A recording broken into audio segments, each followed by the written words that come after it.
Welcome back everyone to the Hello World guys. This is another episode of the SFML Dodger series, and in this video we are going to try to implement the game over screen for our Dodger game, which is currently not does not exist because we currently just closed the window, which is not something that we want. So yeah, this is pretty awesome. Now currently what we are doing is we have got a bunch of like this. Basically we have got a lot of this here, which is for essentially it's the basically like the window, the actual mechanics of the game. However, all of these mechanics are only supposed to work if the actual game is running, and when it's over we don't want to run that. Now you can obviously put an if statement here, but I think that we should create a couple of different functions.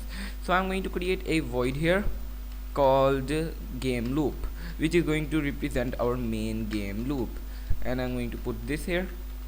And this function will have no arguments whatsoever or anything. It will actually have let's see, do we need an argument here? No, I don't think that we need that. But the problem is obviously that with all of this, the only thing that is causing a little bit of problem is that our player will not be accessible to the whole program. Instead, it will only be visible inside of the main function. Now if I go ahead and go under quick actions and create definition, and let's click this button, and it should take us down to the definition that we have created. So let's go ahead and actually copy all of that thing that we have got. I'm going to cut this here, Control X, and then go ahead and here paste it, Control V. Now it is going to cause a bunch of different problems. One of this is that we have got window here, we haven't got player, and we haven't got enemies, and we haven't got enemy speeds. Now how are we supposed to fix this?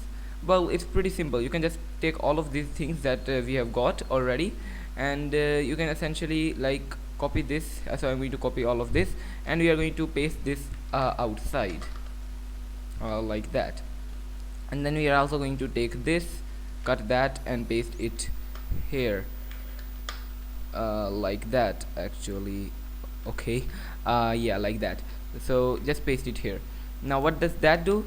It essentially should allow us to okay, so first of all we just remove this that we have got because we don't want this here anymore. So yeah, this is essentially going to work because it will make our game loop now have everything accessible, and in here we can just run the game loop. So we can just say game loop, and yeah, that's going to run the game loop.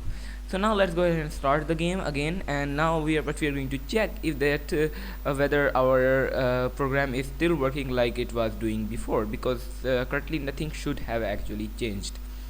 So let's see, and you can see that everything actually works in pretty much the same way, and nothing has changed. So that's pretty awesome. Now what we are going to do is we are actually going to try to implement the real thing that we wanted to do, which was the game over. Now in order to do that, I'm going to go up here, and I'm going to create a boolean in the main outside of all of the functions, so that this is kind of global variables. So I'm going to create a function here called not a function, sorry, a this here called game over, and let's just set that to false by default, a boolean. So this will represent when our game is over and when it's not. And in here we have got our game loop. So what I'm going to do is I'm going to add a if statement here, saying if game over, let's say, then we are going to put this here, which means that we will essentially execute whatever is inside of this parenthesis. And if the game is not over, then we will execute the game loop.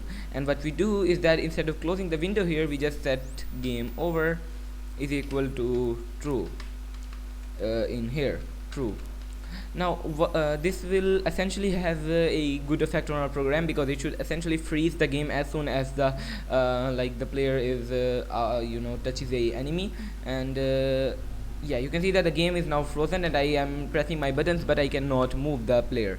So yeah, with that done, let's try to now actually implement a game over screen inside of this loop that we this if statement that we have got.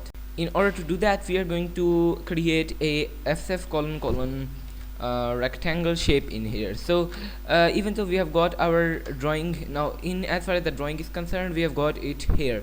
The reason we have got it here is because this drawing is essentially supposed to kind of be kind of be displayed all the time. We want to display the player even if the game is over.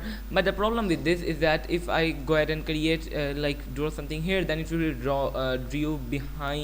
drawn behind all of like this, which means that our player, it will essentially not work, because it will be kind of have a bad effect.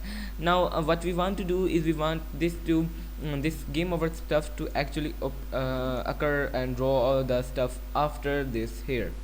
So how are we going to do that now? And that is actually pretty simple to do.